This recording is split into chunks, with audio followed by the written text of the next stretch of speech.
කවිද කරන්නේ. ඔව් ප්‍රභාකරන්ගේ අවසන් කටයුතු ගිය තැන. නෑ ප්‍රභාකරන් ගබඩාව. ප්‍රභාකරන්ගේ අවිගබඩාව ශ්‍රී ස්ථාන සහ නිවස. ශ්‍රීතා සිටින ස්ථානයට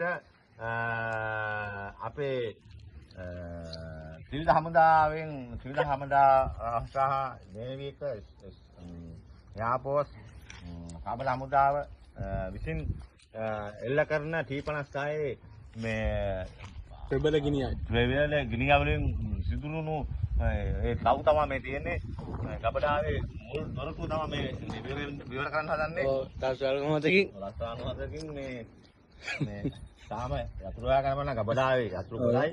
ඒකද අවි ගබඩාව තියෙනවා. එතකොට විහාරක ජෙට්නානා ගබඩාව තියෙනවා. එතකොට බරාවි තියෙනවා. ඒ වගේ හොයන්න ගියාම යතුරු අමාරුයි. මොකද මෙයාගේ යතුරු කල් එක හොයන්න අමාරුයි. අමාරුයි. දැන් ප්‍රමාණයක් මේ ගබඩා සංකීර්ණේ යුද්ධ ගබඩා බඩු සගවා තියෙනවා. දැන් මේ ගබඩාවෙන් මොකද ගහන්න බෑ මේ ගබඩා බලන්න මම වීඩියෝ ඒ ගබඩාවේ සියලුම මේ